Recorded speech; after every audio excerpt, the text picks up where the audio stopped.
Kami dari KJ2 kelompok 4 akan membuat video tugas untuk proyek elektrofisika.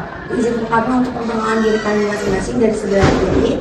Perkenalkan, nama saya Putri Ayu dengan NIM akhir 113. Perkenalkan, nama saya Aisyah Arfiandra dengan NIM akhir 010. Perkenalkan, nama saya Fadla Hakia dengan NIM akhir 056. Perkenalkan, nama saya Helena Trisusanti dengan NIM akhir 152. Perkenalkan, nama saya Karna Sukaramandani Muklis dengan NIM akhir 046. Saya Nabindra Widiwana dengan NIM akhir 094. Dan saya Dila Rafat dengan NIM akhir 123.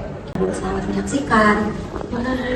Adalah ultrasound. Ultrasound merupakan salah satu bentuk terapi untuk memanfaatkan gelombang frekuensi tinggi, di mana gelombangnya itu adalah 20.000 Hz dengan frekuensi umumnya sebesar 1 atau sampai 3 MHz. Ultrasound terapi terbagi menjadi dua, yaitu efek termal, pemanasan jaringan dalam, dan non termal, yaitu mekanis atau mikropijat.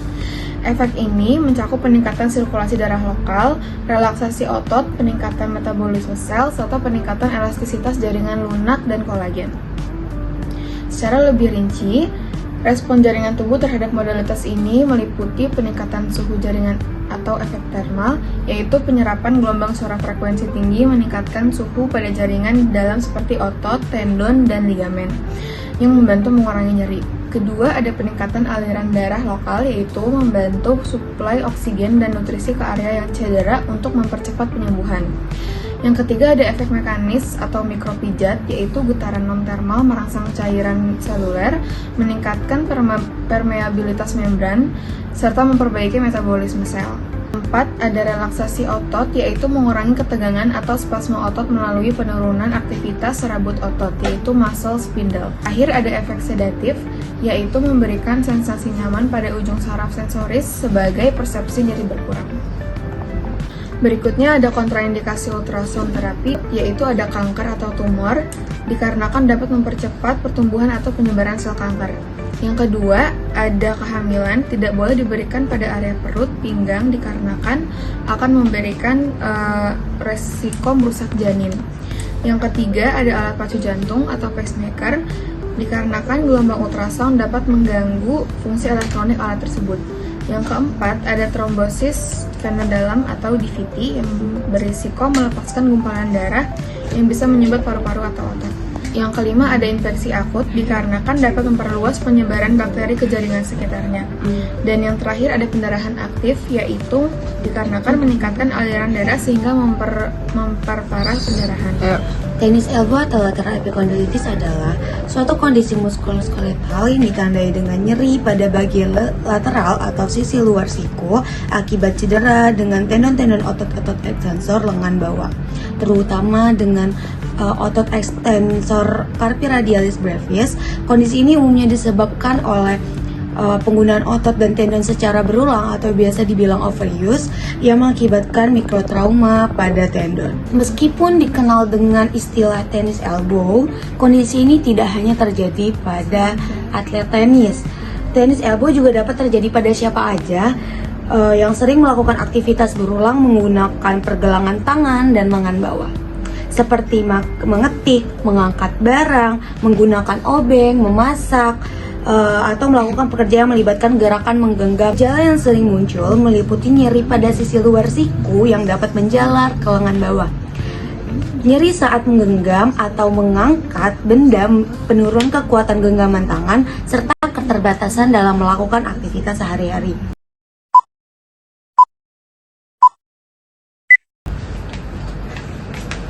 Halo Ibu, selamat pagi. Pagi. Ada keluhan apa Ibu? Udah seminggu belakangan ini tangan saya sering ngerasa sakit, terutama waktu saya ngangkat barang yang berat, terus sama waktu saya ngegenggam tangan saya itu rasanya tuh kayak sakit banget. Kalau boleh tahu aktivitas sehari-hari Ibu apa? Biasanya saya dari Senin sampai Jumat kerja kantoran sih. Akhir-akhir ini Ibu aktif dalam olahraga? Saya aktif olahraga baru sebulan belakangan ini sih, seminggu bisa 2-3 kali saya main padel. Tangannya yang sakit kanan apa kiri Bu? Yang bagian kanan. Boleh saya cek dulu Bu? Bu, boleh tekuk Bu? Kalau sakit bilang ya Bu. Saya cek sekali lagi ya Bu.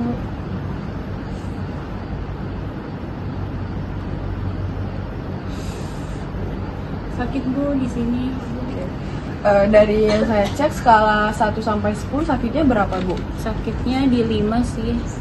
Kayak kemungkinan nih Bu terkena tenis elbow. Jadi terapi yang saya gunakan itu ultrasound. Jadi Bu boleh naik di bed biar saya langsung terapi. Oke. Izin ya Bu, saya oleskan gelnya dulu.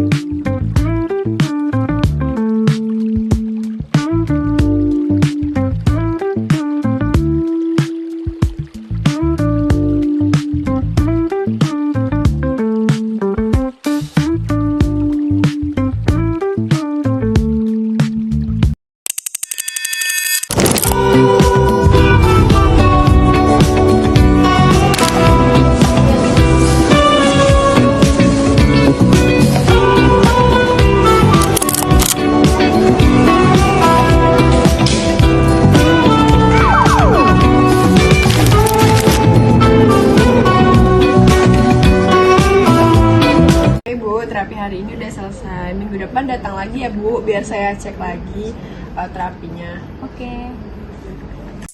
Ultrasound dapat membantu mempercepat proses penyambungan jaringan melalui efek thermal dan non-thermal. Selain membantu mengurangi nyeri, penggunaan ultrasound juga mempersiapkan jaringan sebelum dilakukan latihan fisioterapi, seperti stretching dan strengthening. Oleh karena itu, ultrasound dipilih sebagai terapi pendidik untuk meningkatkan efektivitas rehabilitas sehingga pasien dapat kembali beraktivitas dengan lebih nyaman dan optimal. Selanjutnya ada penjelasan parameter terapeutik ultrasound pada kasus tenis elbow. Pada kasus tenis elbow, pemilihan parameter terapeutik ultrasound harus disesuaikan dengan lokasi jaringan yang mengalami cedera, fase penyembuhan, dan tujuan terapi. Pada demonstrasi ini, kami menggunakan frekuensi 3 MHz karena tendon yang mengalami cedera pada tenis elbow berada pada jaringan superficial, yaitu sekitar 1-2 cm di bawah permukaan kulit. Frekuensi 3 MHz memiliki penetrasi yang lebih dangkal sehingga lebih efektif menjangkau area tendon yang mengalami cedera. Selanjutnya, kami menggunakan mode continuous karena kasus yang kami bahas berada pada kasus kronis.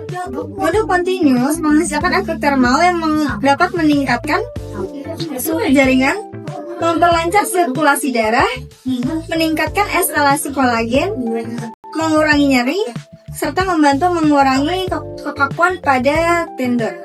Untuk intensitas, kami menggunakan 0,5 watt cm persegi. Intensitas ini dipilih karena cukup efektif untuk menghasilkan efek terapeutik pada jaringan superficial tanpa menimbulkan ketidaknyamanan pada pasien. Sedangkan durasi terapi yang digunakan adalah 7 menit. Durasi ini disesuaikan dengan luas area yang akan diterapi, yaitu pada daerah lateral epicondylis dan tendon extensor lengan bawah. Dengan pemilihan parameter tersebut, diharapkan terapeutik ultrasound dapat membantu mengurangi nyeri, meningkatkan proses penyembuhan tendon, serta mempersiapkan jaringan agar lebih siap untuk latihan fisioterapi seperti stretching dan strengthening.